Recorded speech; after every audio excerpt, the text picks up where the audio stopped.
manapaka sy toetrabetsaka ao am-ponao ny ariavana ny fahasoavana sy ny fiadanana afa-mandriamanitra ray sy Jesosy Kristy tompontsika. Amen. Amin'ity alahady farany amin'ity volana novambra ity, izay hidirantsika rahateo ao anatin'ny fotoanan'ny advento, na izay hambara hoe ny fiandran-drantsika, ny fahatsiarovantsika ny amin'ny fahatongavan'ny mpamonjy. Dia ny salamo fa 120 ka ny andininy voalohany ka hatramin'ny fahavalo no andeha ka antsika ny afatra ankehitriny.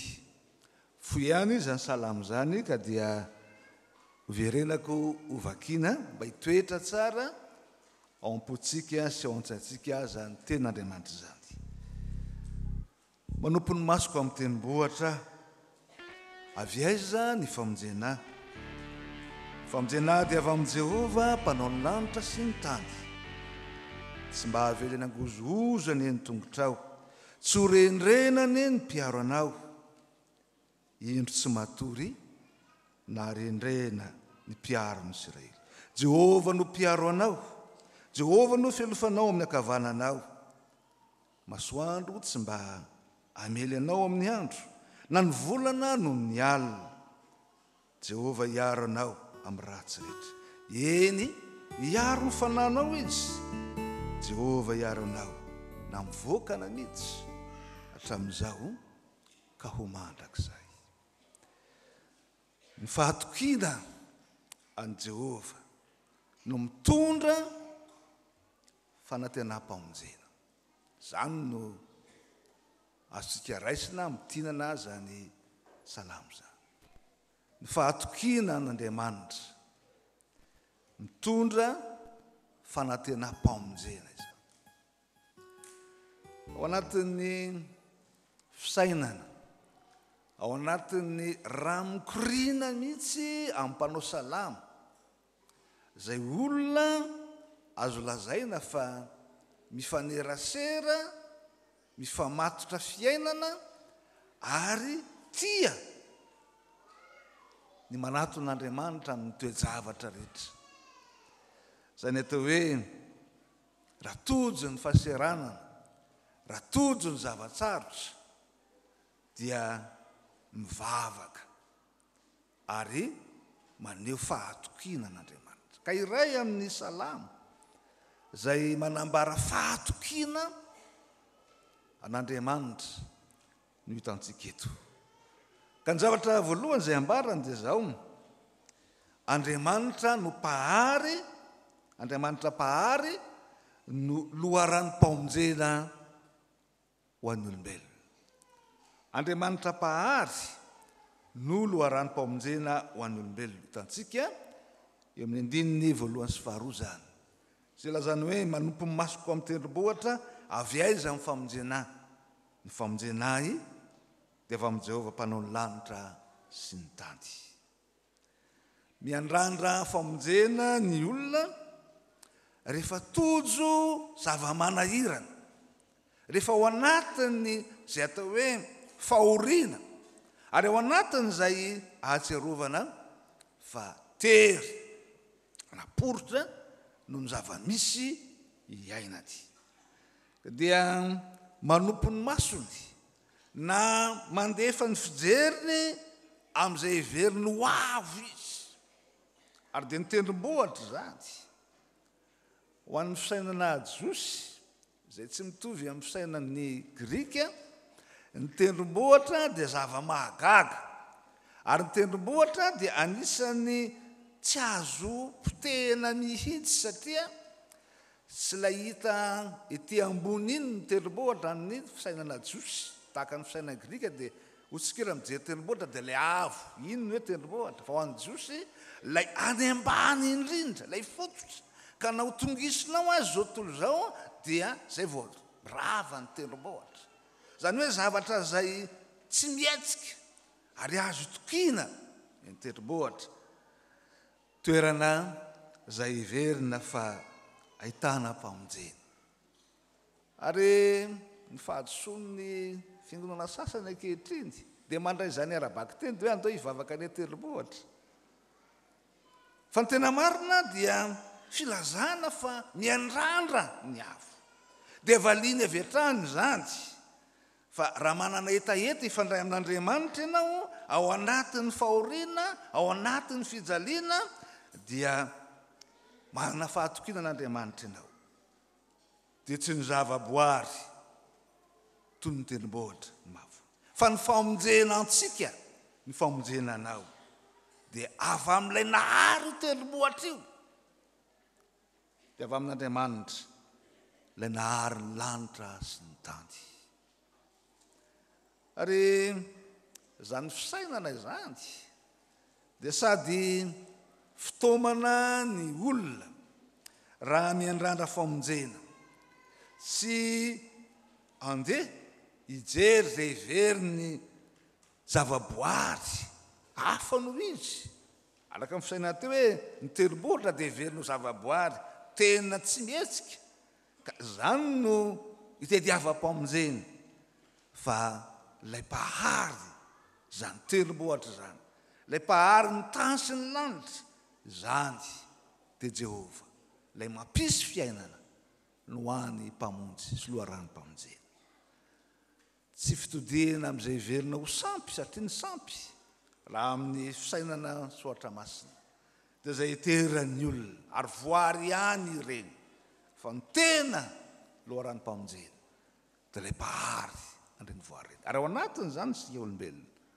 dia mitodi aminy ary endriky ny fibebahany zany ry havana ary fantatsika fa Jesosy Kristy lay mpiandry tsara zay efa nanolotra ny ainy amonjy ny ondriny zany no fiainana zany no fitiavana no omen'Andriamanitra antsika ho famonjenantsika ka raha mitady famonjena isika dia tokana ihany ny fandraisantsika an' Jesosy ho tombo sy mpamonjy ary miatrahantsika azy ho ambony sy ho avy indrindra amin'ny sotoavina zay tanterahantsika ao anatin'ny fahavelomantsika dia avina malala manana zay tokony hitoerantsika amin'ny finoana ary isika dia tsy ho amin'izay voary na zavaboary no ren'Andriamanitra fa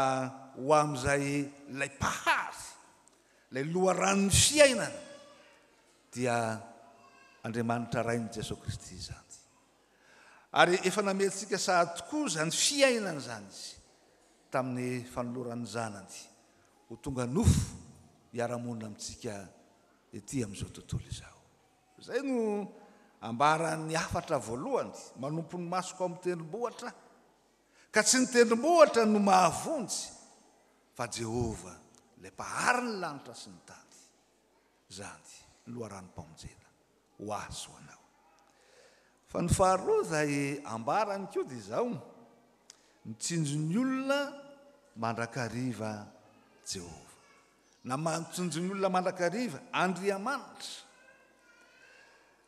zany mantsy no ambarany tsy avelany angozohozo ane ny tongotrao tsy ho rendrena ane ny mpiaro anao indry tsy matory na rendrena ny mpiaro ny Israely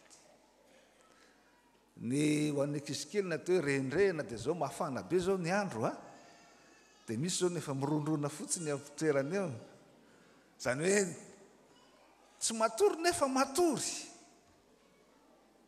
ka ambara tsara fa tsy tahaka an'izany Andriamanitra fa mitsinjony olona mandrakariva izy mahita antsika naiza misy antsika izy dia mampijoro mitongosika tsy angozozy amin'ny soratra masina dia ny tena olombelona ary ny famerenana ny asina mahaolona dia ny famelana azy na ny fahafahany joro amin'ny tongony roa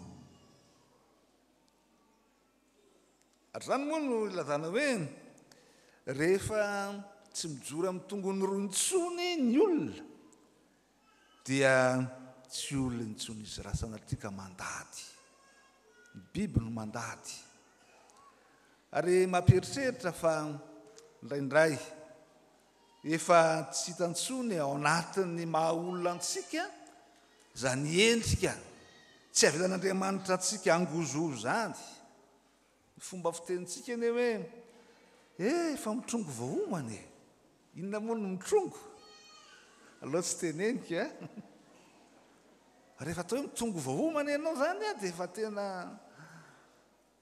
tsy mitovy amin'ilay biby matsiro fa tsy biby maloto. Zany hoe tsy avelan'Andriamanitra ho very maha olona anao, tsy sitrak'Andriamanitra ny atonga anao ho toy izay tsinotsinona, fa efa nataon'Andriamanitra hitovy voninahitra ambany kely noho izy ianao. Raha maka salamitsika, inona moa ny olombelona nahatsiarovanao azy fa efa nataonao ambany kely no Andriamanitra izy ary efa nosatroanao voninahitra izy, ka mitsinjo atsika amin'izany Andriamanitra. Ka na dia ao anatin'ny fahoriana azy isika tsy avelany hitrongo vahoomana, tsy avelany hitsinjoka raha hoe zay ny lazantsika azy, fa mampijoro ny tongotsika izy mba tsy angozozo. Ary zany ny lazana hoe mampahery antsika izy, mampatanjaka atsika Andriamanitra mba hahafahantsika mitoetra araka ny endrika, araka ny tarehy zay naharentsika amin'ny maha olombelona antsika. Ka na dia mafy tohinana aza ny fiainana, na dia sarotra sy be fahoriana azy, rehefa matoky an'Andriamanitsika dia ampijorony amin'ny tongotsika roa, tsy avelany andady sanatreton'ny biby. Mitsinjo ary dia mampahery atsika sy mampatanjaka atsika Andriamanitra, ka mitsinjo sy mitazana ny olon'Andriamanitra. Ary zany ange no ambaran'ny soratra masina hoe ny anjelin'i Jehova mitoby manodidina izay matahotra azy. Ary io fitsinjovan'Andriamanitra io ry havana dia endrika mihitsy ny fitiavan'Andriamanitra atsika na toy inona toerantsika. Fa raha mahatsiaro ny tantarak'ilay atao hoe zanak'adala tsika, ilay hoe zanak'adala moa dia fomba fitenitsika zany, fa raha misy ankohonana anankiray na zanaka amin'ny rahalahy, faralahy sy ny lahamatoa. Ilay faralahy dia te handova mialoha, dia nalainy ny fananany anjara lovany tamin'ny rainy ary laniny tamin'ny fomba izay filibana. Fa rehefa nahantra izy ka nihinana ny zay tsy tokony fihinana, zany hoe ny sakafon'ny kisoa, raha teo amin'ny Jiosy zany a, dia tena fady, dia nahatsiaro saina izy, ka nilazany hoe be dia be ny mpanompon'ny raiko izay miada anao za. Za nefa ankehitriny na dia zay hanina menany kisoa aza tsy hitako, ody aho. Hiteny amin'ny raiko hoe raha eo, efa tsy mendrika atao zanakao aho, mba raiso ho toy ny anankiray amin'ny mpanomponao aho.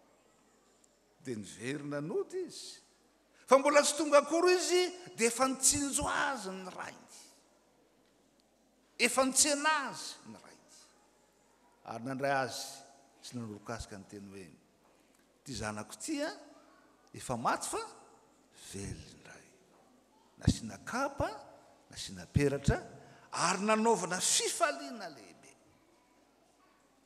Ary zany no endrik'ilay hoe mitsinjo na tsy mamela antsika ho rery Andriamanitra, fa naiza toerana misy antsika eny, fa na dia ao anatin'ny mahampanoto antsika aza, tsy atsiarovantsika an'Andriamanitra, dia Andriamanitra dia mitsinjo antsika mandrakariva. Tsarovy ary ry havana fa raha mahatsiaro mivesatra fahoriana tsy zaka ianao, raha mahatsiaro mandalo zavatsarotra ianao, eny raha mahatsiaro fahafatesana mihitsy aza dia tsarovy, fa tsy rery ianao, fa Andriamanitra miara-mitondra anao, izany mahavesatra izany. Andriamanitra dia mitsinjo anao ary tsy mamela anao irery. Zany zany hoe Jehova no mpiaro anao, Jehova no fialofanao eo amin'ny hakavananao. Zany hoe Jehova no hery ahatonga anao ho mpandresy ao alalan'izany. Ka mitarika atsika mba tsy hamofo zany, mitarika atsika mba tsy hatsiaro ho tena toy izay tsy misy mpiady. Fa raha ny olona mety manadino anao, Andriamanitra kosa mitsinjo anao mandrakariva, ary izy no fialofanao. Inona moa ny fialofana? Zavatra azo ialokalofana, zavatra azo ialana amin'izay mahatsotra na mahakotsa. Satria rehefa avy ny olona no mialoko tsika mba tsy hatonga anao ho kotsa, eny ho tsotsa moa filaza azy malagasy, ho tena resy, dia mahatoky fa Andriamanitra mitsinjo anao mandrakariva. Zany no zavatra lehibe. Fa raha loha ranom-pamonjena izy dia tena manome anao zany famonjena zany tokoa, raha minso mahatoky azy feno anao. Fa ny zavatra fahatelo farany izay hitantsika amin'izao ambarany salamo izao dia ny hoe ny zavatra rehetra dia ataon'Andriamanitra mahasoa izay tia azy. Ny zavatra rehetra dia ataon'Andriamanitra mahasoa izay tia azy. Zay no ambarany ny andiny fahenina sy ny fafito ary ny fahavalo. Ny masoandro tsy mba hamelanao noho ny alina, ny volana masoandro tsy mba hamelanao noho ny andro, ny volana noho ny alina. Jehova iaranao amin'ny ratsy rehetra, eny hiaro ny fanahinao izy. Jehova iaranao na mivoaka na miditra hatramin'izao ka ho mandrakizay. Oka tsy ho diso hevitra isika ry havana, fa ny fiainantsika tsy hoe olana sy vahaolana fotsiny ihany. Ahoana moa zany? Nona izay ny olako androany, dia ny vahaolana misakafo aho, dia izay hatrany. Fa ilay vahaolana indraindray mety olana, satria rehefa tahaka izany zao zatra nitranga malaza be eto amintsika hoe kereny atsimo, dia tonga mitondra fanjakana, nitondra sakafo, ka ilay olona tsy ny sakafo nandritra ny ray volana nifokisana be, fa naninona? Maty.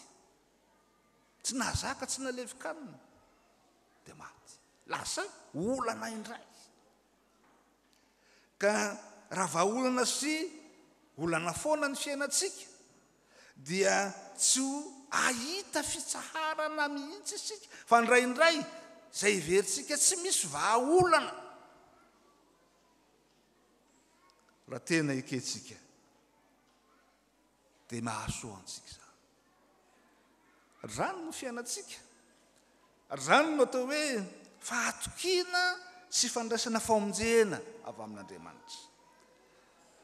Ao anatin'izany fisainana izany izay ambaran'ny mpanoratra ny boky ny Abakoka, ny hoe na dia tsy mamotsina aza ny aviavy ary la niripaka ny omby eo ambala, raha mbola misy ny farany dia maninona izy?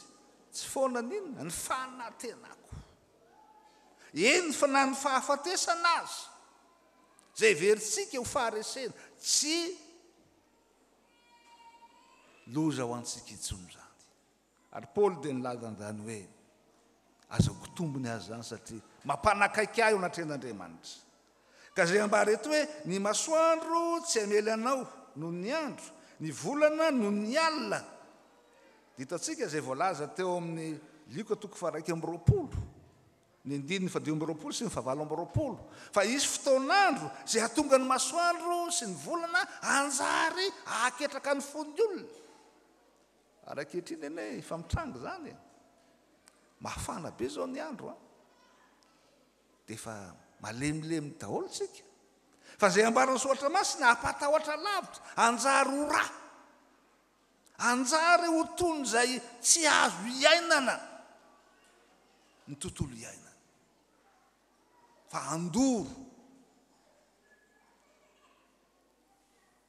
Fa zao ny olona araka voalaza teo dia ho reraka sy ho ketraka. Fa ianao kosa zay mahatoky an' Jehova dia miandrandrano masonao izy fa efa akaiky ny andro fanavotana anao. Zany hoe efa atombotra sy akaiky ny atserovanao mahakaiky an'Andriamanitra anao.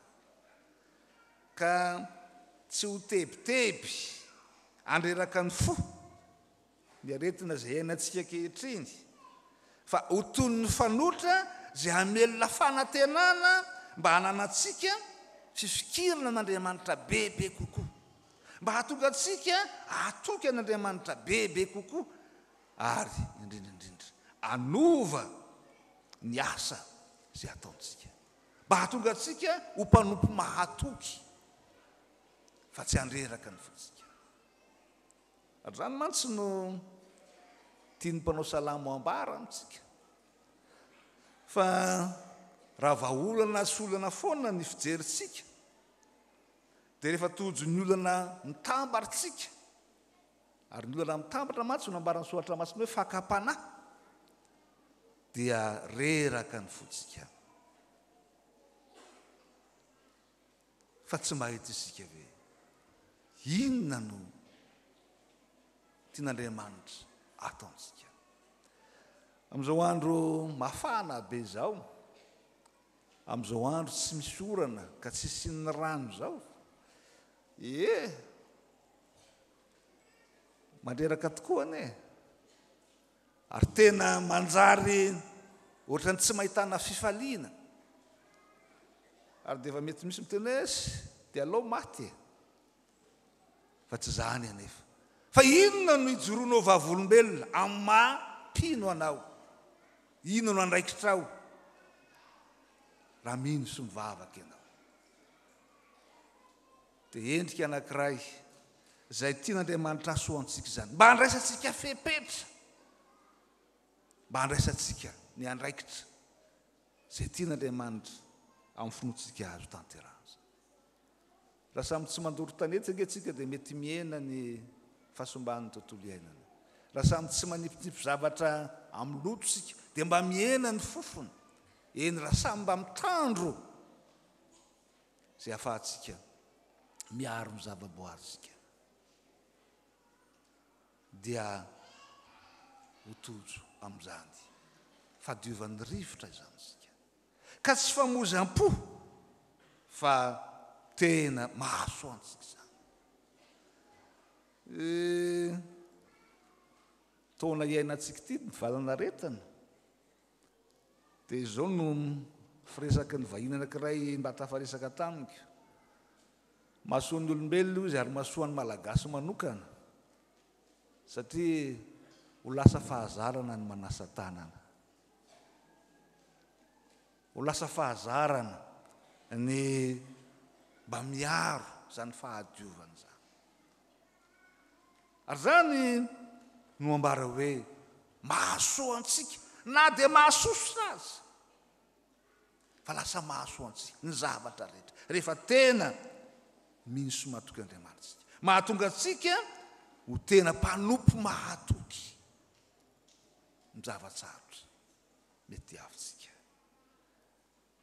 Dia zany no ambaran'ny mpanao salamo, fa na dia anjary tsy azo iainana aza ny hafanana ataon'ny masoandro, eny fa na dia ny volana aza amin'ny alina dia toy izay tsy misy fahafahana mahita atsika satria ny volana manazava fa rehefa amin'ny alina dia mangatsika.